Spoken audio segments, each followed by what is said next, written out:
Unlock the power of your mind. This is Provocative Enlightenment with Eldon Taylor.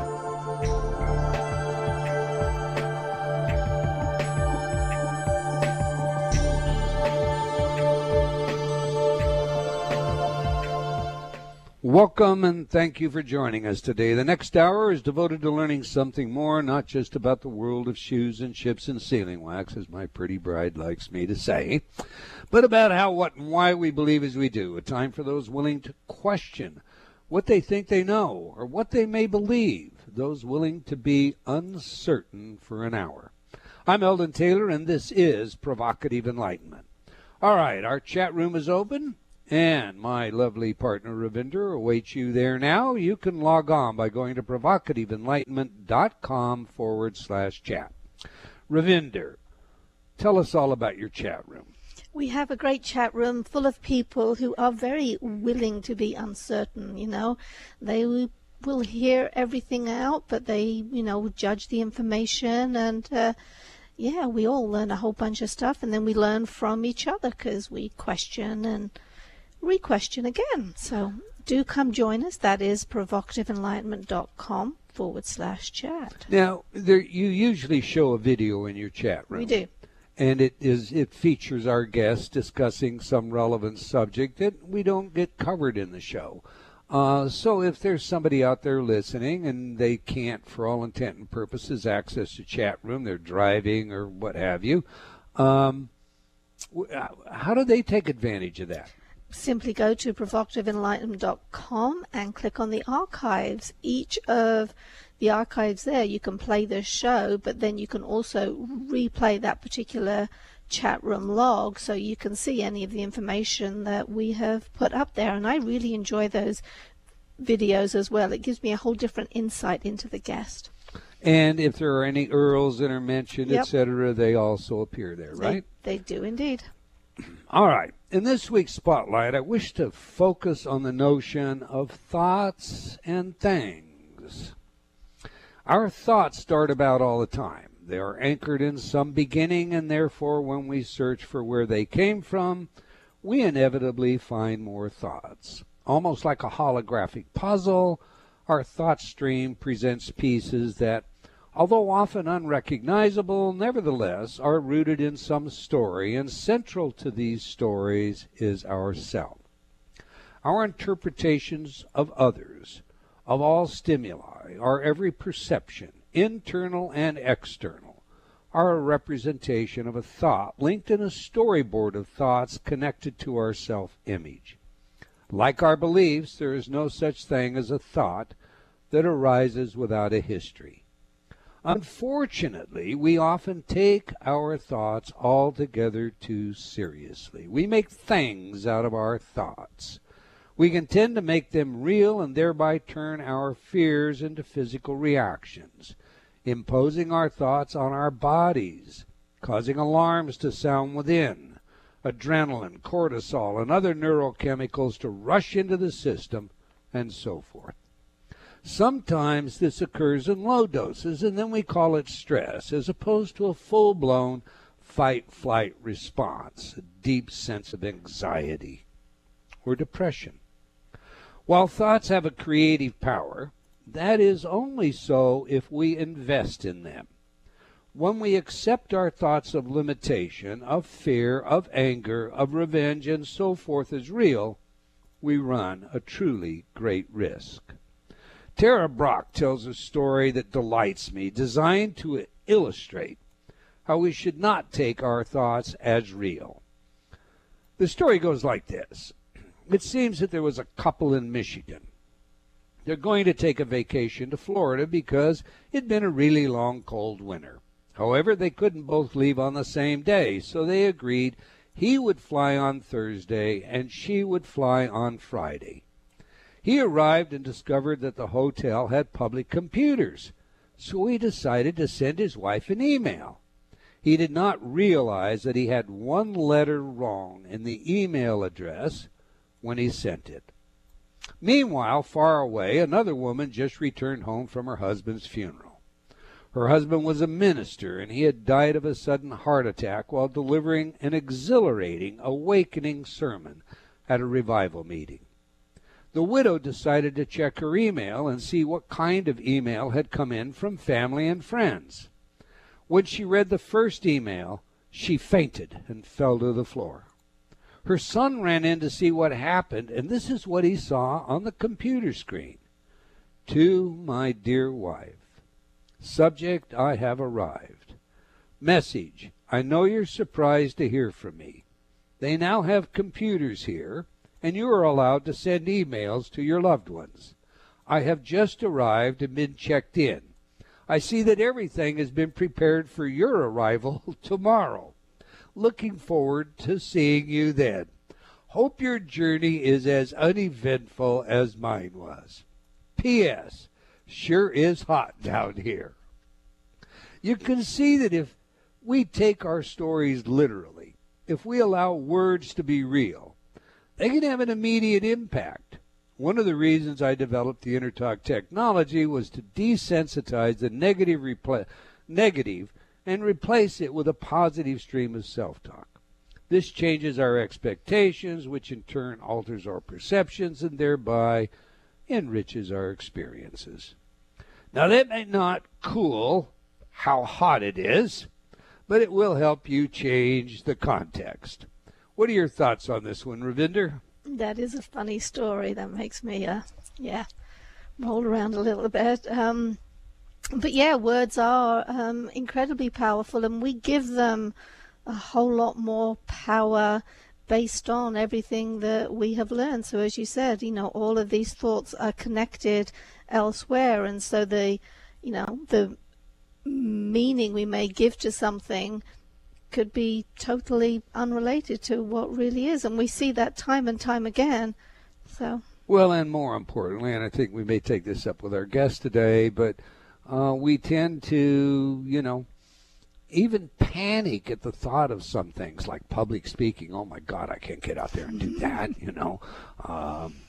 I mean, I personally had that experience. You know that story. I mean, years ago, I just simply was petrified at the idea of public speaking, to say nothing of being a radio host. I mean, get out of my face.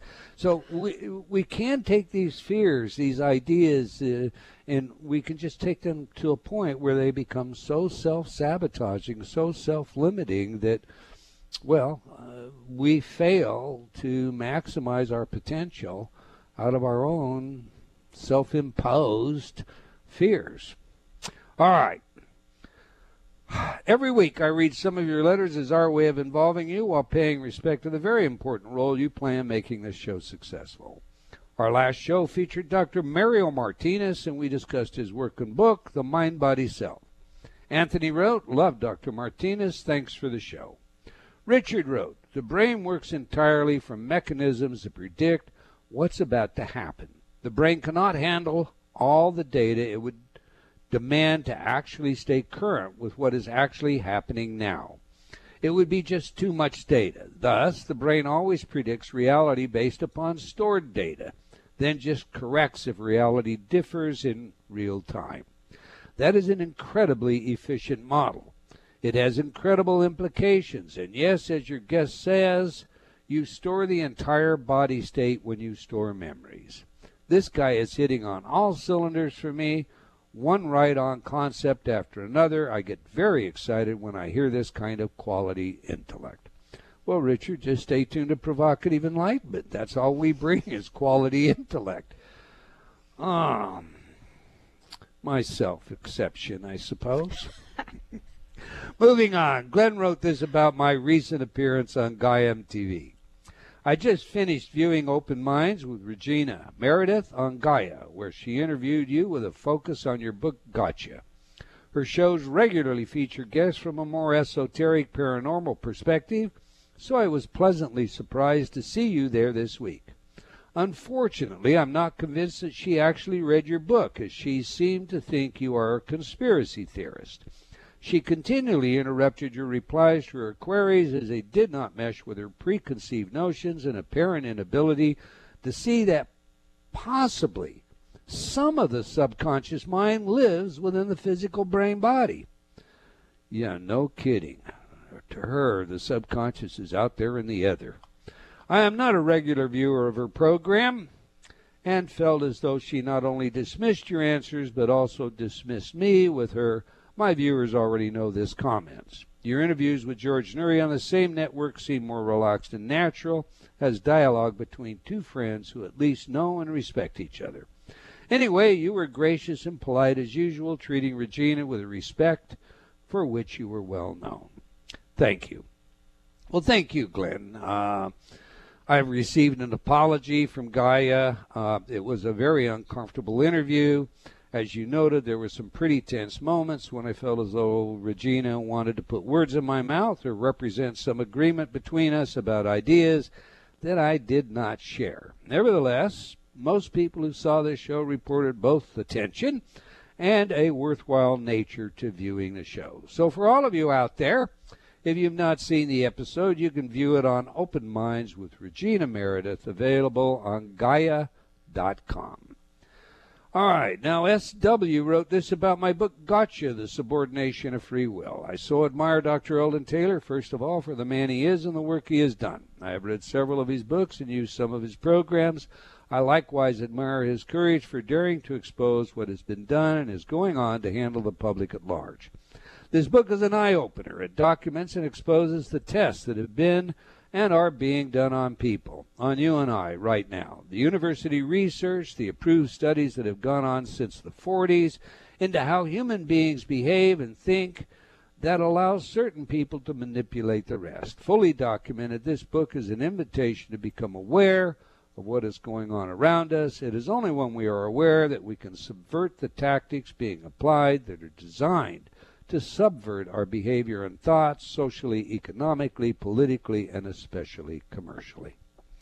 Well, thank you, SW. I appreciate that very much. All right, that's all the time we're going to take for letters today, but I do invite you to opine by emailing me at Eldon, that's ELDON, at eldontaylor.com, or by joining me on Facebook. We sincerely appreciate your comments and feedback. Now to this week's show. Reach, a new strategy to help you step outside your comfort zone, rise to the challenge, and build confidence, with author Professor Andy Molinsky. So let me tell you a little bit about today's guest. Andy Molinsky is a professor at Brandeis University International Business School with a joint appointment in the Department of Psychology. He received his Ph.D. in organizational behavior and M.A. in psychology from Harvard University. Andy's work helps people develop the insights and courage necessary to act outside their personal and cultural comfort zones when doing important but challenging tasks in work and life. His research and writing has been featured in Harvard Business Review, Inc. magazine, Psychology Today, the Financial Times, the New York Times, the Wall Street Journal, the Boston Globe, NPR, and Voice America. So on that, let's get him in here. Welcome to Provocative Enlightenment, Professor Andy Molinsky. Thanks so much for having me. Oh, it's indeed my pleasure. I've been looking forward to this show. We like to know three things. Professor, who is the messenger? What is the message? And, of course, how do we use it? So to that end, let's begin by learning more about you. How did you become interested in this idea of stepping out of your comfort zone?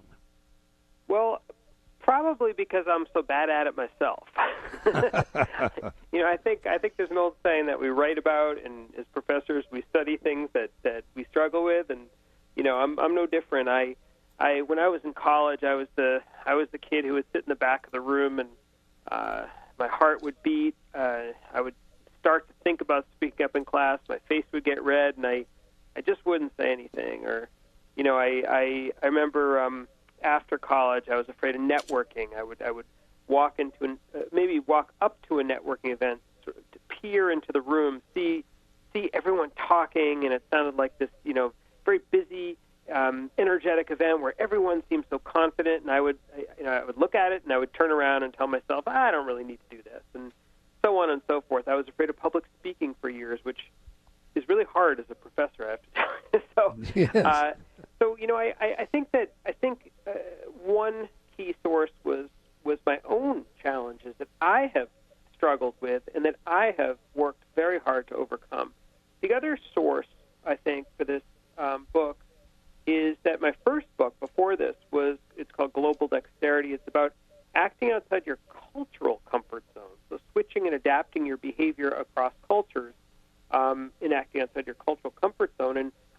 I got a lot of nice feedback from that book, not only from people who are living, studying, and working across cultures, but also from people who really were doing things that had nothing to do with crossing cultures, but said that the ideas in the book were helpful to them in terms of just stepping outside their comfort zone in general. And a light bulb went on over my head, and I thought to myself, man, I'd love to write another book sort of building upon that work, building upon my own personal life experiences, and then doing a whole bunch of new research about people stepping outside their comfort zones, just period. And so that's how this book was born. Let me ask you this. You heard today's spotlight. How much of a problem is it in all of us when we make thoughts into things, when we take our fears and we allow them to govern us? Well, that was a great story, by the way. Yeah, I love Tara. Yeah, so when our thoughts govern us, well, I think that my work is about courage, and it's about finding the courage to do things that you find hard and that are scary for you and that are uncomfortable, but or want to be able to learn to do them. And so in that case, at least initially, your thoughts are working against you. And what courage is to take action, to find the wherewithal, to figure out a way to get yourself to take that leap and take action despite the fears that you experience. And so in that way, thoughts and thinking they're both a source of avoidance and a barrier, but they also hold the potential to help you really learn to step outside your comfort zone if you can harness them.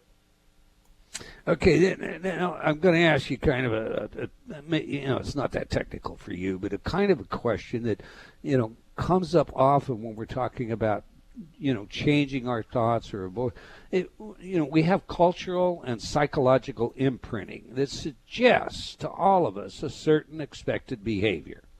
Now, often this behavior is self-destructive, as you pointed out. But, for example, we know from fMRI studies that when you're in the presence of an authority, such as your doctor or minister, the area of the brain that discriminates shuts down, to use the word of PET or MRI folks. In other words, we are so enculturated with some notions, like the notion of the power of authority, that we often fail to question the information imparted by them. This sort of self-governor on our behavior exists in many domains of our lives. So, two-part question, Professor. Should we all step out of this comfort zone, and how do we do that? Well, it's interesting you say that. I wouldn't necessarily call that a comfort zone, I guess. The idea that we might have automatic responses to authority, what you described also reminds me of automatic stereotyping. Implicit associations, they call it in psychology. I don't know if I would call that a comfort zone necessarily. I do think it is automatic, learned, often unconscious behavior. What research shows that I'm aware of is that with effort and motivation and awareness, you can overcome sort of your automatic tendencies, right? Sure. So that's it's awareness number one, and then it's motivation number two.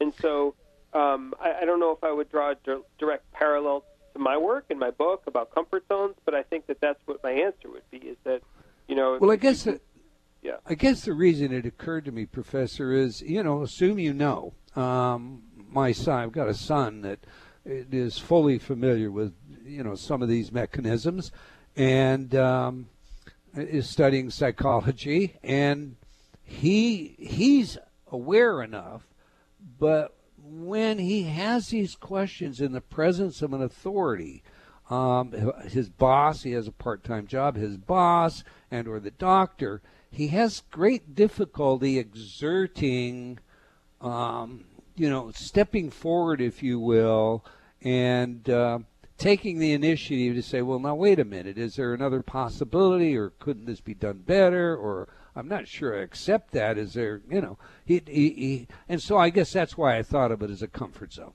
No, I think it's a good point. I now see a bit more of what you're saying. You know what it reminds me of? It reminds me of a lot of the people I interviewed and have worked with for my first book about acting outside your cultural comfort zone. So these might be, let's say, I'm just going to give you an example, a young consultant at Price Waterhouse, a big consultancy. And this young consultant might come from a culture, perhaps from an East Asian culture like Korea or China, or maybe an African culture, somewhere where they were it was ingrained into their minds ever since they were young to respect authority, which means your parents, which means your teachers, and which means your boss, right? Maybe even your military, the people above you in the military, because in a lot of these countries there's a compulsory military service. So they get to Price Waterhouse as young consultants, and all of a sudden they're told, you know what?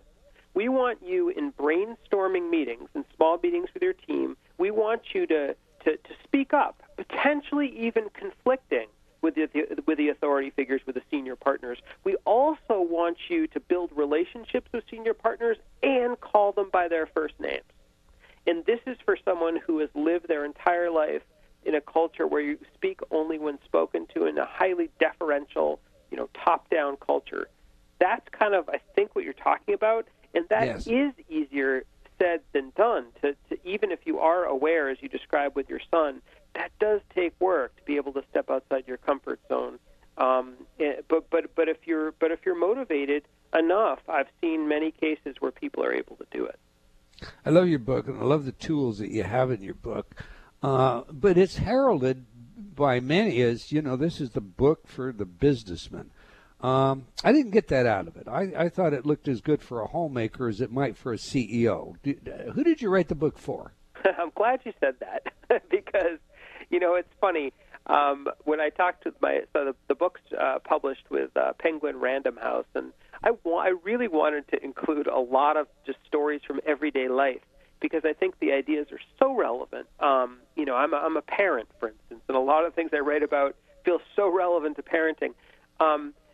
I was advised to write the book with mostly work examples. There's some non-work examples, but mostly work examples. But then again, they're from many different professions, right? All different kinds of professions.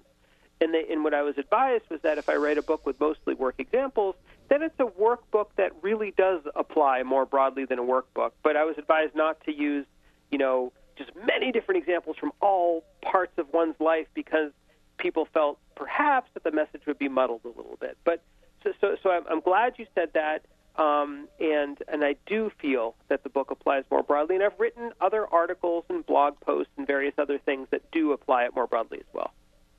I totally concur. I think this is a book that everyone out there can appreciate, and it's written very well. It's not written in some esoteric, mumbo jumbo or psychobabble. It's written in a very plain, straightforward way that is very powerful. My compliments on that. Oh, I appreciate it. Thank you. Okay, you have an interesting pictorial in your book. 2 circles, a small one labeled comfort zone, and one at least twice the size of the smaller one labeled magic happens. Can we really expect what seems like magic to happen if we expand our zone? It's funny when you Google. So when I started doing the research for this book, which must have been in 2013, 2014. I first was very curious, and I wanted to go to Google or Bing or whatever your favorite search engine is, and I just wanted to see what was out there in the zeitgeist, in the world about comfort zones, because people talk a lot about them, and this image, the image that you just described, is an image that kept popping up in these search engines. The other image, by the way, that kept popping up was an image of fish in a fishbowl and a fish trying to jump out of the fishbowl. Mm-hmm. But that image of the comfort zone and where the magic happens in these 2 different circles, and of course, and the implication, of course, is that the magic is not happening in your comfort zone because they're 2 separate circles. What frustrated me about that picture, it's a nice picture. It sort of it makes the point that you got to step outside your comfort zone. But what was frustrating to me is that it doesn't give you a pathway. There's no bridge. There's no way, it portrayed at least in the meme, in the picture, of getting outside your comfort zone. It simply says you're supposed to get out of your comfort zone, but it doesn't tell you how. And so that's what was both inspiring but also a bit frustrating to me about that photo. And that's why I kind of use it in the introduction to the book to kind of set up the purpose of my book, is to answer that question.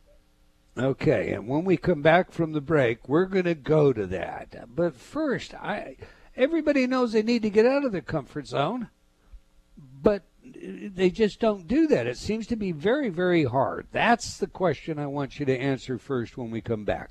We're speaking with Professor Andy Molinsky about his work and book, Reach. You can learn more about our guest and his work by visiting his website at Andy, A-N-D-Y, Molinsky, M-O-L-I-N-S-K-Y, AndyMolinsky, one-word.com. Now we have a video for you in our chat room featuring our guest discussing global dexterity. So if you're not in the chat room already, now's the time to get on over there, and you can do that by going to provocativeenlightenment.com/chat. Okay, do please stay tuned. We'll be right back. You're listening to Provocative Enlightenment with Eldon Taylor. A silent battle has been raging for the territory of your mind. Like a virulent virus, the effects are spreading. In Gotcha, Eldon Taylor explores the 24/7 bombardment of information designed to manage your thinking. He demonstrates how new sound bites are championed into personal awareness, becoming memes of the culture. And this results in framing and reframing classical positions, causing adjustments to personal values and history itself. Your every decision process is being managed and manipulated. Gotcha exposes the arrival of the Orwellian age in full-blown technicolor. In laying bare the current uses of the many sophisticated techniques, Eldon reveals what it is we need to do in order to avoid allowing others to puppet our thoughts. For details, go to eldontaylor.com/gotcha.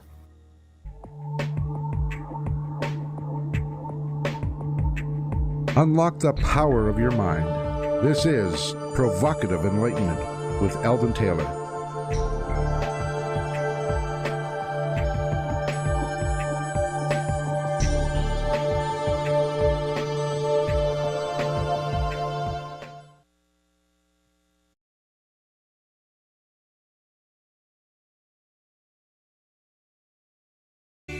Welcome back. If you just joined us, we're chatting with Professor Andy Molinsky about his work and book, Reach. You can learn more about our guest and his work by visiting his website at andymolinsky.com. Now we ask our guests for their favorite music that has some true significance to them. Music psychology is a field of research with practical relevance in many areas, including intelligence, creativity, personality, and social behavior. So we just played some of Behind Blue Eyes, performed by The Who. Tell us, Professor, why is this music important to you, and how does it inform us about who you are? This is probably my favorite song growing up.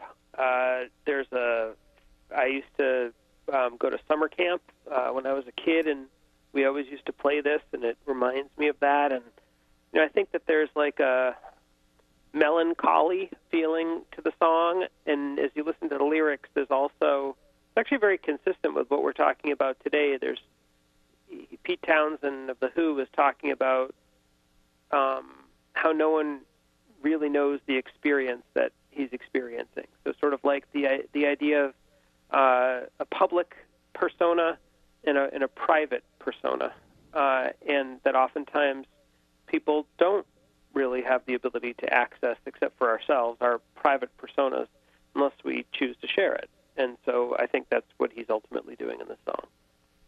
Interesting. I love the song, too. I love the lyrics as well. I often, however, thought melancholy, it can be a little bit, you can somehow feel like you're really separated from the world when you listen to this one. You get that? Yeah, absolutely. It's funny. I'd forgotten you originally asked me, for a song, and at the time I just responded with what my favorite song was, but I hadn't remembered that. When I just heard it, it just pop, these memories pop. So I agree with you that there's a real psychology to music. It kind of hits you in a way that simply words don't.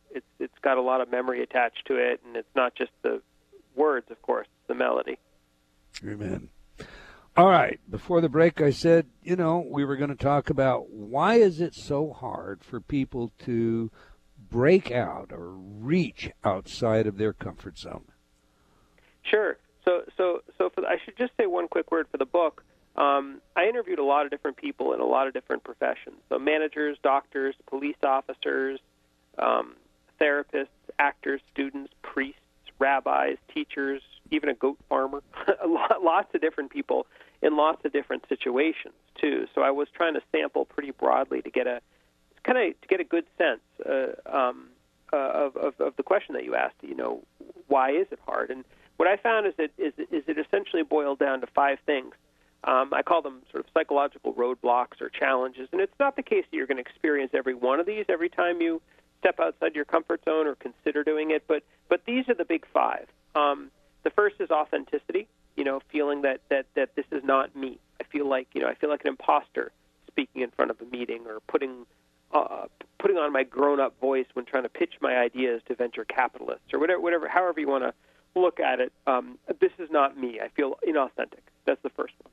The second one is competence or incompetence. I can't do this well, and I'm afraid other people can tell that. I'm terrified to public speak, for example, speak in public because I think I'll look like a fool, and frankly, I think other people will think that as well.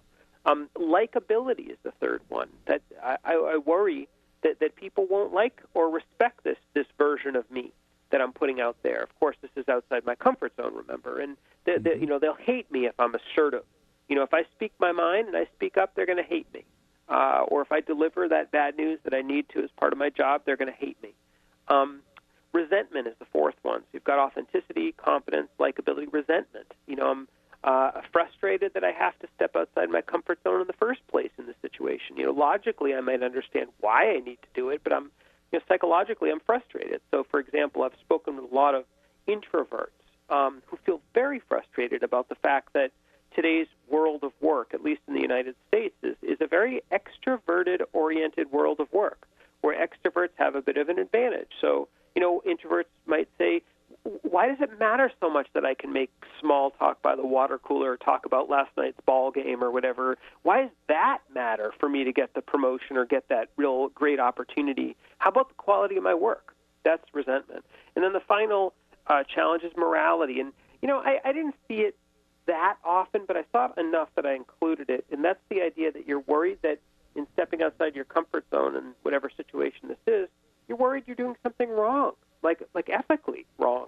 I actually opened the book with a story of a young woman who is an entrepreneur, started a small company, and soon after she ended up having to fire her best friend.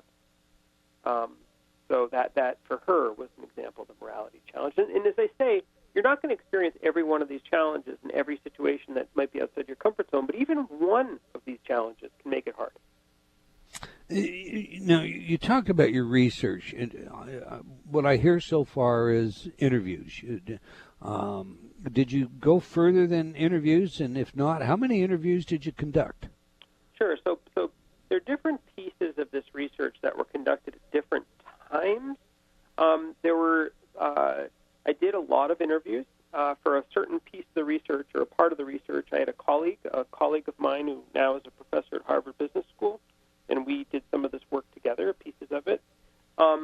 For some parts of the research, I actually did some what we call participant observation. So, for example, when I did many interviews with maybe 30-ish interviews with police officers about their experiences having to evict families from their homes and repossess property. I hung out at a police station for a while. I many different days, interviewed a lot of different police officers. By the way, the coffee and donut story is true, that police officers do, at least where I was, drank a lot of coffee and ate a lot of donuts. But then I also was able to do a ride-along, which was participant observation, where I was in the back of a police car with a bulletproof vest and everything, and I accompanied 2 officers as they performed 20 evictions one day in a metropolitan city. And so I was able to observe firsthand some of these challenges. And so for many of the situations, these were interviews, because for many of these things, you don't have the opportunity to look at something firsthand. And so overall interviews, hundreds for sure if you take everything together in terms of all the interviews that I did for this book. I should also say that I teach and train people and coach people on stepping outside their comfort zone. So I've had firsthand experience as well with people learning to do things like making small talk when they feel very uncomfortable doing that, or networking, or speaking up at meetings, and so on and so forth. So I also have that eye as well. So it's a combination of methods in a way that I sort of brought to the book. Plus, of course, since I'm a researcher by training, I'm able to access and understand other people's research and incorporate and weave that into my story as well. Okay, your work with law enforcement and this participatory observation work that you're talking about leads me in a direction that I've just got to ask you. In law enforcement today, a lot of behavioral science is used, as pioneered, as you know, by the FBI and the BAU and John Douglas, and there are manuals today, somewhat like the DSM, essentially that outline the kinds of criminals that commit certain types of crimes. Were you able to see that there is a difference in strategies that you might outline that existed according to vocation? In other words, a vocational difference in strategies to avoid stepping out of their comfort zone. It's a good question. I have to say that I did not notice vocational differences. What I did notice, however, is that, and we can talk about this if we have some time, about some of the strategies people used to enable themselves to step outside their comfort zone. One of the key strategies people used was what they did is I ended up calling it customization.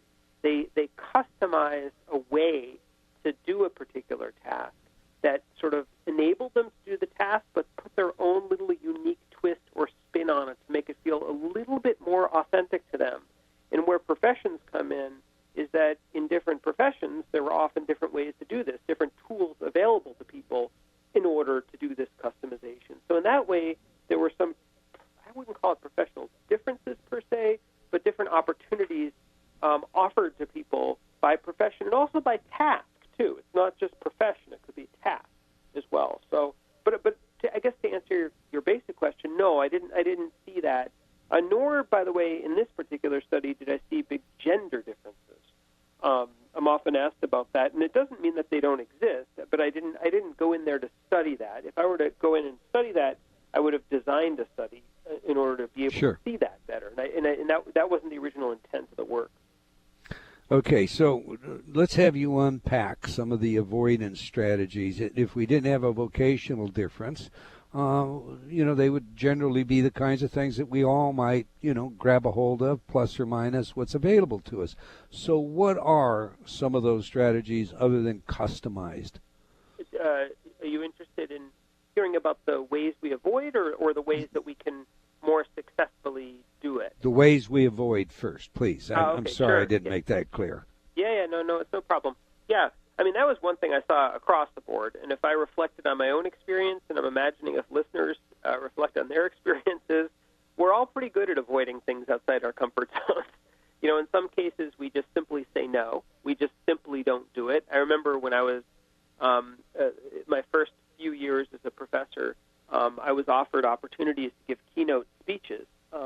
This was 20 years ago, and I was terrified of speaking back then. It was not my forte, and I had very little experience with it. And I remember completely avoiding it. I would say no. I would say that my calendar was full, when if I looked at my calendar, it was completely open. And I would be like, clenching my fists, hoping they just wouldn't say, oh, well, how about next week, when I said that a certain day wouldn't work. So back then, and that was a long time ago, I was avoiding entirely.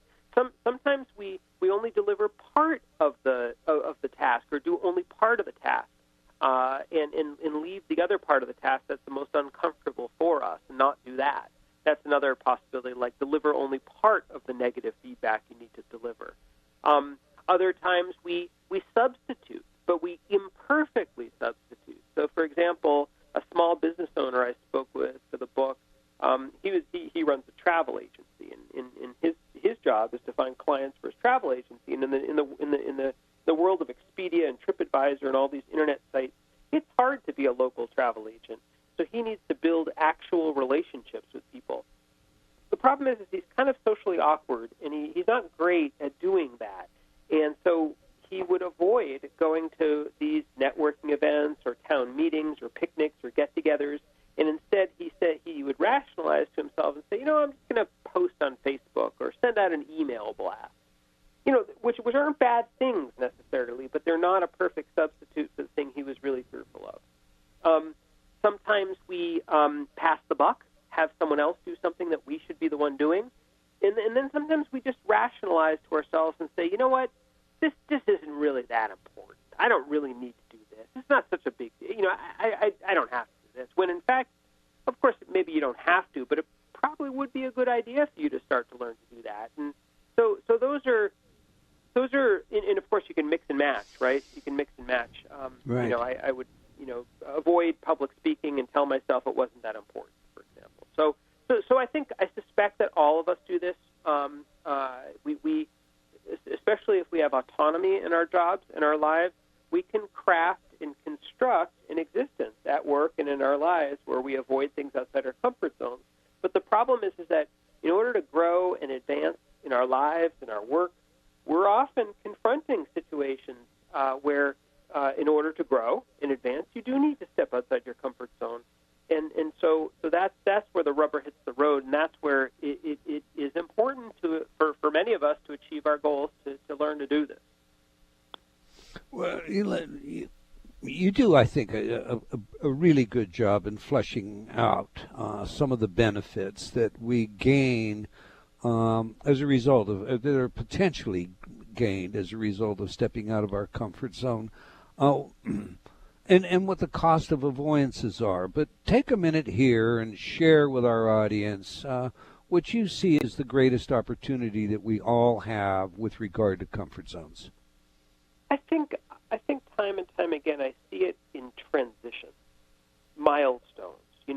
When you're moving from high school to college, when you're moving from being a student to being a worker and working in an organization when you've never done that before. When you're an individual performer and then all of a sudden you're going to become a manager or a leader, or you've never owned a business in your life and now you're an entrepreneur, or you've never, you know what I mean? It's these transition points, and they're kind of endemic to the idea of growth. That's what growth is about, right? Or you're single and you're going to start dating and being in a real relationship, or maybe you're going to get married, or maybe you're going to have kids, right? That's a massive, I can tell you from personal experience, I imagine a lot of the listeners have this experience. It's a massive life transition outside many people's comfort zone. So I think it's at these moments, but these moments are where growth happens, So you can avoid, but you can also, I think, limit yourself. It's a self-limiting strategy, ultimately. Of course, it's relieving. It's a relief not to have to do certain things, but it also limits your growth. At the end of your book, and I've got a lot of questions here and not a lot of time left, but I want to get to this, because at the end of your book you offer a Q&A, a sort of workbook, a guidance system. Now, you indicated that you also coach people. In this workbook, that I have lack of a better term for it, that comes at the end of your book, several pages, questionnaires, etc., are designed to help people get out of their comfort zone. Since you've done so much coaching and or participatory research, do you have feedback from your users that have used this system? And if so, can you share some of it with us? Yeah, I've started, so I have done coaching. I also am in the middle of creating an online training course, because I've realized that I only can do so much myself personally where I am. And I want to be able to reach a lot of people. So I'm actually right now in the middle, by the way, which is outside my comfort zone. Sort of, I'm now like a little small business entrepreneur here. And I also have started working in companies. So I actually just did training at two major Fortune 500 companies this summer, where I trained a group of 30 to 40 people each time. And the feedback was really positive. They, so much that they want to have me back. I think, and I'm not trying to toot my own horn, what I think is the two biggest ahas about this for people is, at least in an organization, is number one, talking about this stuff that people are thinking but not talking about. And so I was actually at a consulting firm a couple of months ago, and the head of the consulting firm came up to me after the talk, and he said, "You know what?" He said, "Do you remember those cartoons we read when we were young, and how there are two different kinds of bubbles in written cartoons, like a thought bubble and a speaking bubble?" And I imagine you know what those are. He said, "You know what? At this firm, if you looked at the speaking bubbles, you would not see one mention of fears and challenges of stepping outside comfort zones and worries and anxieties and so on. But," he said, "if you were to look at the thinking bubbles, every single office, every single person would have it." And he said that was one of the biggest ahas from the talk, to kind of normalize it, to say that, you know what, it's not just you. It's everybody, in a sense. That's number one. Number two is to put a vocabulary in front of people, a sort of a simple way, but hopefully with some richness to it, but still a simple way to understand and speak about and make sense of these issues. And also to have some actual concrete tools like the ones you referenced to help people be able to approach the problem in a sensible way. So that's what I've found, and I've found that people find it really, really useful. Frankly, it's inspired me to create this online course that I'm creating. So it's actually really exciting for me. So that I hope that answers your question.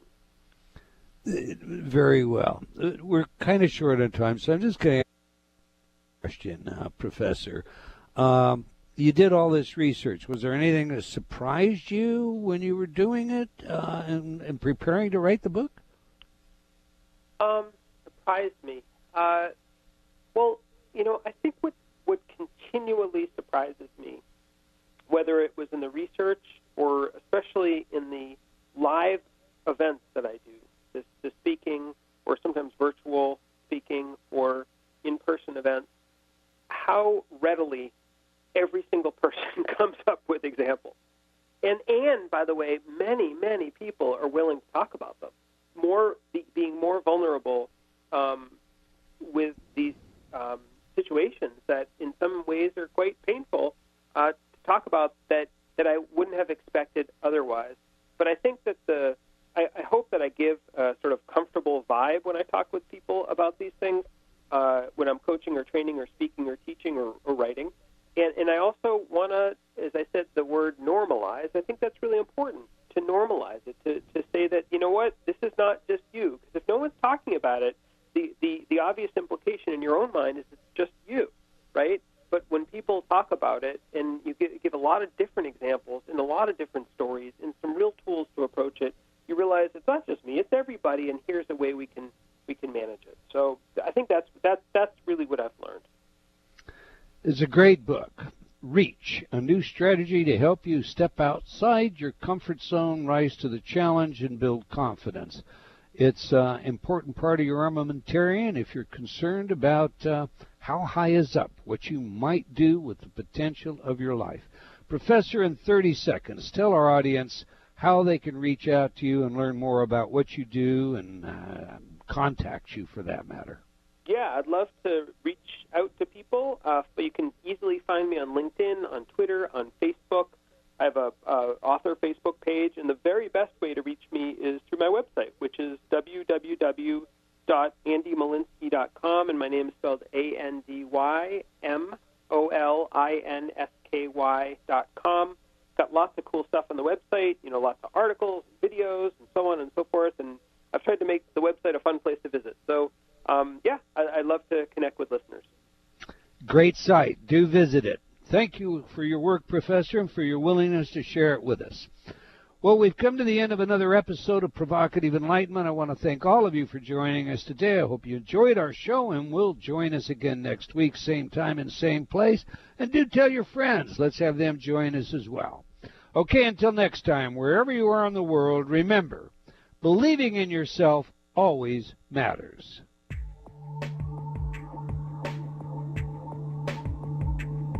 Provocative Enlightenment has been brought to you by Progressive Awareness Research and other sponsors.